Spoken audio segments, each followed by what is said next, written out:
Hello everyone, myself Dr. Manju Meena, Assistant Professor in Chemistry from Government College Kota. आज हम arenes and aromaticity के अंतर्गत इसकी benzene को बनाने की विधियों का अध्ययन करेंगे। इसमें हमने प्रीवियस लेक्चर में देखा था कि बेंजीन को एरोमेटिक कार्बोक्सिलिक अम्लों से, फिनॉल से, सल्फोनिक एसिड से, डाईएजोनियम लवणों से, फ्रीडल क्राफ्ट अभिक्रिया से किस प्रकार से हम प्राप्त कर सकते हैं। उसी क्रम में अब हम देखेंगे उच्चतर हाइड्रोकार्बन से बेंजीन को किस प्रकार प्राप्त कर सकते हैं। तो एरोमेटिक हाइड्रोकार्बन बनाने की यह व्यापारिक विधि है। पेट्रोलियम से प्राप्त उच्चतर एलिफेटिक हाइड्रोकार्बनों को जब उच्च ताप व दाब पर किसी उत्प्रेरक एल्यूमिनियम, मोलिब्डेनम अथवा क्रोमियम के ऑक्साइड की प्रेजेंस में जब हम गुजारते हैं तो उनका विहाइड्रोजनीकरण हो जाता है या फिर चक्रीयकरण हो जाता है, जिससे कि एरोमेटिक हाइड्रोकार्बन बनते हैं। जैसे एनहेक्सेन है, इसकी जब हम क्रोमियम ऑक्साइड के साथ 500 डिग्री सेंटीग्रेड पर जब इसको गर्म करते हैं तो बेंजीन बनता है और 4 हाइड्रोजन के मॉलिक्यूल निकलते हैं। एन-हेप्टेन से जब हम बनाते हैं तो इससे टालुइन प्राप्त होती है। इसी प्रकार से एन-ऑक्टेन से जब हम बनाएंगे तो क्या प्राप्त होता है हमें, ऑर्थोजाइलिन। अब देखेंगे एल्काइनों से किस प्रकार से बेंजीन प्राप्त करते हैं। तो जब एल्काइनों की वाष्प को रक्त तप्त नली में से प्रवाहित किया जाता है तो 3 अणुओं का क्या हो जाता है, ट्राइमराइजेशन, और एरोमेटिक यौगिक का निर्माण होता है। तो एसिटिलीन के जब हम 3 अणुओं को रेड हॉट ट्यूब में से पास करते हैं तो क्या प्राप्त होती है, बेंजीन। इसी प्रकार से प्रोपाइन या मैथिल एसिटिलीन के 3 मॉलिक्यूल को से क्या प्राप्त होता है, मेसिटिलीन। नेक्स्ट है क्लीमेंसन अपचयन द्वारा। तो जब एरोमेटिक यौगिकों के एसिल व्युत्पन्नों को जिंक अमलगम व सांद्र HCl के साथ अपचयन करवाया जाता है तो कीटोनिक समूह किसमें अपचयन किसमें हो जाता है, CH2 में। जैसे ये क्या है, एसीटोफिनोन। जब हम इसको जिंक अमलगम और HCl के साथ करवाते हैं तो इसका अपचयन किसमें हो जाता है, एथिल बेंजीन में। अब हम देखेंगे बेंजीन व उसके सजातों के सामान्य गुणधर्म। फर्स्ट देखेंगे फिजिकल प्रॉपर्टीज। तो बेंजीन व उसके सजात कैसे होते हैं, रंगहीन होते हैं, मोबाइल द्रव होते हैं, जिनमें की एक विशिष्ट गंध होती है। ये जल से हल्के होते हैं, जल में अविलेय होते हैं, जबकि कार्बनिक विलायकों में अत्यंत विलयशील होते हैं। इनकी वाष्प ज्वलनशील एवं विषैली होती है। ये कई यौगिकों के लिए अच्छे विलायकों के रूप में प्रयुक्त किए जाते हैं। अणुभार बढ़ने के साथ साथ इन यौगिकों का बॉइलिंग पॉइंट भी बढ़ता जाता है। जैसे हम यहाँ देखें, बेंजीन है, इसका बॉइलिंग पॉइंट कितना होता है, 80.4 डिग्री सेंटीग्रेड। टालुइन है, इसका कितना है, 110 डिग्री सेंटीग्रेड। एथिल बेंजीन का होता है 136.1 डिग्री सेंटीग्रेड। ऑर्थोजाइलिन का होता है बॉइलिंग पॉइंट 144 डिग्री सेंटीग्रेड। पैराजाइलिन का होता है 138.5। मेटाजाइलिन का होता है 139.0 डिग्री सेंटीग्रेड। मेसिटिलीन का होता है 165 डिग्री सेंटीग्रेड। तो जैसे जैसे इनका अणुभार बढ़ता जाता है वैसे वैसे इनका बॉइलिंग पॉइंट भी बढ़ता जाता है। नेक्स्ट हम देखेंगे केमिकल प्रॉपर्टीज, हाइड्रोकार्बनों के सामान्य गुण। फर्स्ट है दहन या कंबस्टन। समस्त हाइड्रोकार्बन ऑक्सीजन की उपस्थिति में जलकर जल अथवा कार्बन डाइऑक्साइड बनाते हैं। बेंजीन तथा उसके सजातों में अर्थात एरोमेटिक हाइड्रोकार्बन में कार्बन की प्रतिशत मात्रा अधिक होने के कारण ये ऑक्सीजन की उपस्थिति में काली धुएंदार ज्वाला के साथ जलते हैं और कार्बन डाइऑक्साइड तथा जल बनाते हैं। जैसे यहाँ देखें C6H6 बेंजीन है, जब हम इसको ऑक्सीजन की प्रेजेंस में इसका दहन करते हैं तो 6 कार्बन डाइऑक्साइड और 3 वाटर मॉलिक्यूल इससे निकलते हैं। इसी प्रकार से टोलुइन को जब हम ऑक्सीजन के प्रेजेंस में गर्म करते हैं तो 7 मॉलिक्यूल तो CO2 के और 4 H2O इसमें से निकलता है। नेक्स्ट हम देखेंगे इलेक्ट्रोफिलिक प्रतिस्थापन अभिक्रिया। तो एरोमेटिक यौगिकों की सभी सामान्य इलेक्ट्रोफिलिक प्रतिस्थापन अभिक्रियाएं जैसे नाइट्रीकरण, सल्फोनीकरण, हैलोजनीकरण, फ्रीडेल क्राफ्ट्स अभिक्रिया आदि बेंजीन और उसके सजातों द्वारा दर्शाई जाती है। इसके अतिरिक्त ये यौगिक मर्क्यूरीकरण अभिक्रियाएं भी दर्शाते हैं। जब बेंजीन अथवा उसके सजातों को मर्क्यूरिक एसीटेट के साथ 90 से 160 डिग्री सेंटीग्रेड ताप पर लगभग 1 घंटे तक गर्म किया जाता है तो बेंजीन वलय का एक हाइड्रोजन परमाणु एसीटॉक्सी मर्क्यूरिक समूह द्वारा विस्थापित हो जाता है। ये बेंजीन है। जब हम इसको किसके साथ गर्म कर रहे हैं? मर्क्यूरिक एसीटेट के साथ 90 से 160 डिग्री सेंटीग्रेड पे, तो क्या प्राप्त होता है? फेनिल मर्क्यूरिक एसीटेट और साथ में एसिटिकम। इस प्रकार मर्क्यूरिक यौगिकों का कई दवाइयों के संश्लेषण में उपयोग किया जाता है। योगात्मक अभिक्रियाएं। बेंजीन तथा उसके सजातों में 3 डबल बॉन्ड होते हैं। यह इसी बात से सिद्ध होता है कि ये निम्न प्रकार की योगात्मक अभिक्रियाएं संपन्न करते हैं। फर्स्ट है हाइड्रोजन का योग।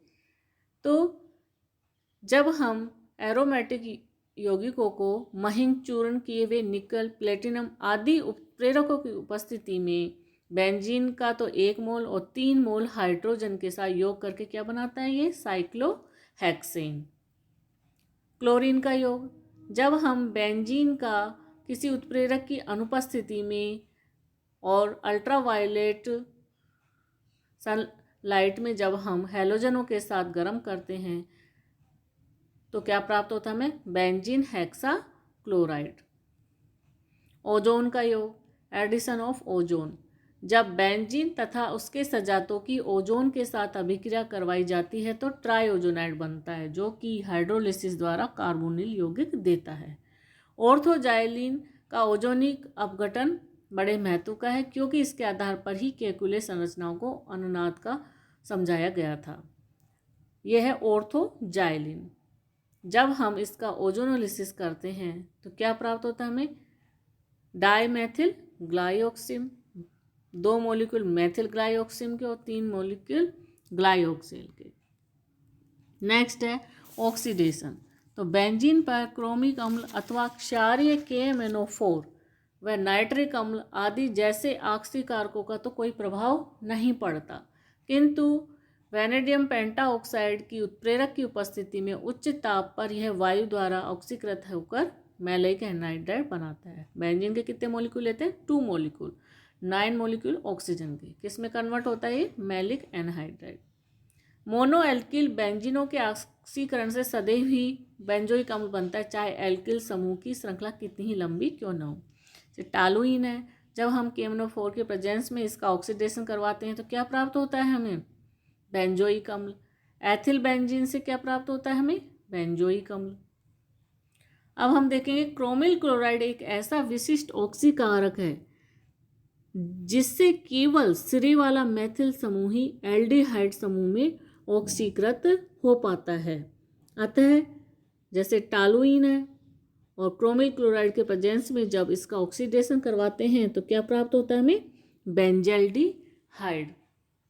इसी प्रकार से जब एथिल बेंजीन का क्रोमिल क्लोराइड की प्रेजेंस में ऑक्सीडेशन करवाया जाता है तो हमें क्या प्राप्त होता है? Phenyl acetaldehyde. और इस अभिक्रिया को हम किस के नाम से जानते हैं? एटोल्ड अभिक्रिया के नाम से हम इसे जानते हैं। नेक्स्ट है डाई एल्किल बेंजीनों अर्थात जाइलिनों का ऑक्सीकरण यदि KMnO4 के साथ करवाया जाता है तो बेंजीन डाई कार्बोक्सिलिक अम्ल प्राप्त होते हैं।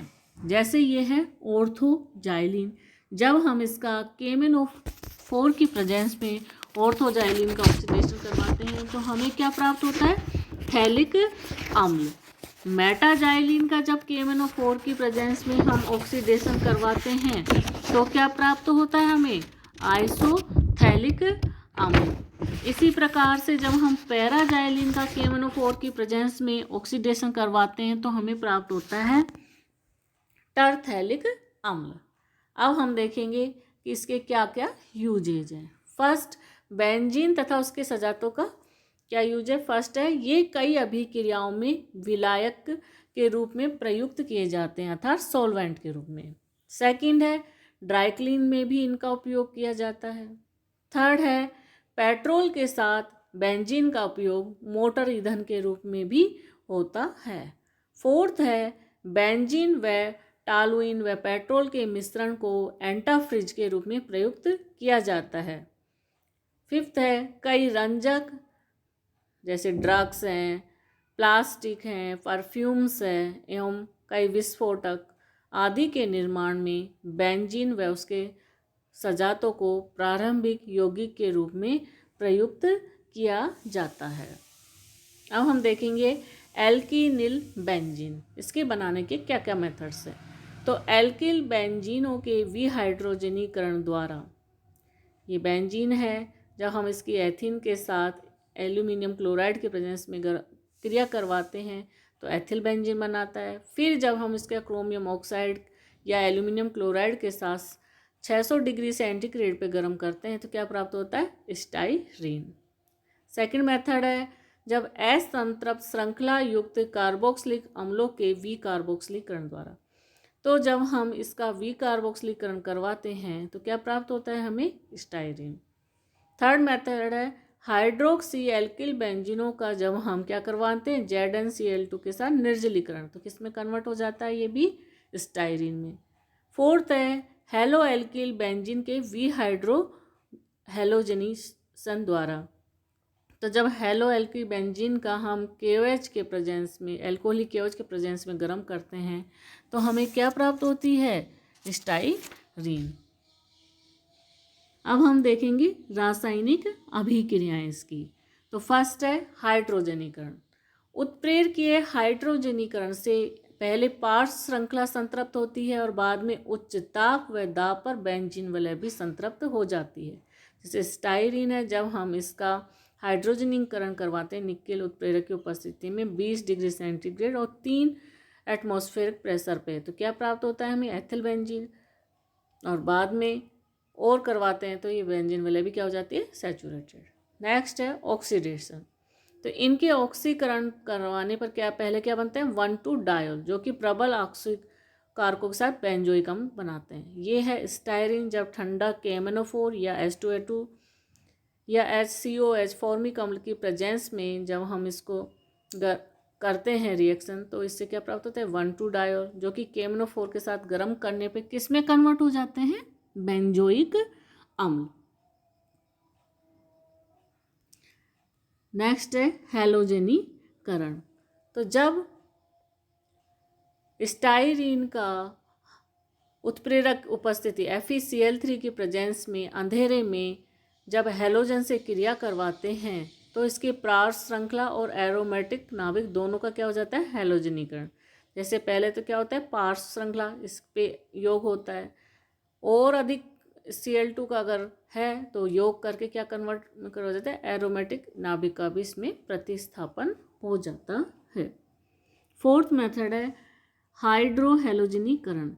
तो एल्किनिल बेंजीन में हाइड्रोजन हैलाइड का योग इस प्रकार से होता है कि हैलोजन परमाणु एरोमेटिक नाभिक के पास रहे। स्टाइरीन है, जब HX के साथ क्रिया करवाई जाती है तो यहाँ से एक हाइड्रोजन प्रतिस्थापित होकर पार्श्व श्रृंखला वाला और यहाँ क्या जुड़ जाता है, हैलोजन। तो इसका कारण यह है कि इस अभिक्रिया की क्रियाविधि में प्रोटॉन के आक्रमण से बने कार्बोकैटायन का स्थायित्व। स्टाइरीन पर H+ के आक्रमण से 2 प्रकार के कार्बोकैटायन बन सकते हैं। ये स्टाइरीन है, जब इसके हाइड्रोजन हैलाइड के साथ क्रिया करवाई जाती है तो पहले क्या बनेगा, यहाँ पर तो प्लस चार्ज आ जाएगा और यहाँ X जुड़ जाएगा। सेकंड डिग्री जो अनुनाद द्वारा स्थायीकरण हो जाता है और वो क्या हो जाता है, अधिक स्थायी। ये वाला बॉन्ड यहाँ शिफ्ट, ये वाला बॉन्ड यहाँ से यहाँ शिफ्ट होगा, ये वाला यहाँ और यह वाला यहाँ। इस कारण से इसका अनुनाद द्वारा क्या हो रहा है, स्थायीकरण। यदि ये बॉन्ड इस तरह से टूटेगा तो जो प्राइमरी कार्बोकैटायन बनेगा उसमें अनुनाद संभव नहीं है, अतः सेकेंड डिग्री ही कार्बोकैटायन बनता है क्योंकि वो अनुनाद द्वारा स्थायी होता है। तो इससे स्पष्ट क्या होता है कि फर्स्ट डिग्री कार्बोकैटायन जो फर्स्ट वाला स्ट्रक्चर है वो अधिक स्थायी है सेकंड की तुलना में। तो अतः अभिक्रिया भी इसी दिशा में संपन्न होती है। जबकि जो प्राइमरी कार्बोकैटायन वो कैसा है, अस्थायी होता है और इस दिशा में कोई अभिक्रिया नहीं होती है।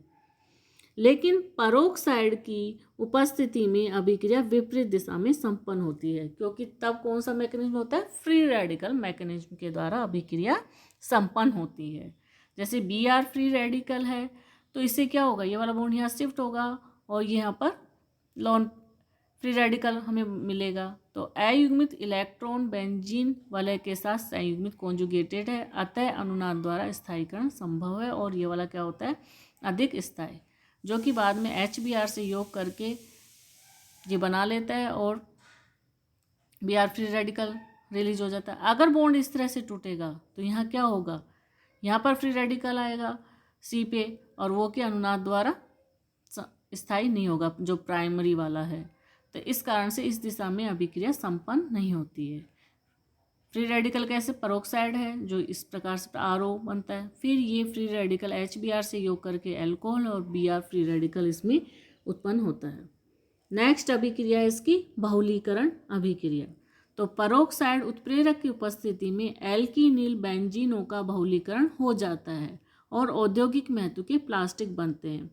जैसे पॉलीस्टाइरीन का उपयोग रेडियो, टीवी सेट आदि के कैबिनेट बनाने व ऑटोमोबाइल उद्योग में किया जाता है। एन स्टाइरीन के मॉलिक्यूल पेरोक्साइड की प्रेजेंस में पॉलीस्टाइरीन में कन्वर्ट हो जाते हैं। इनके अन्य यौगिकों के साथ सहबहुलक भी प्लास्टिक उद्योग में महत्वपूर्ण भूमिका निभाते हैं। Thank you.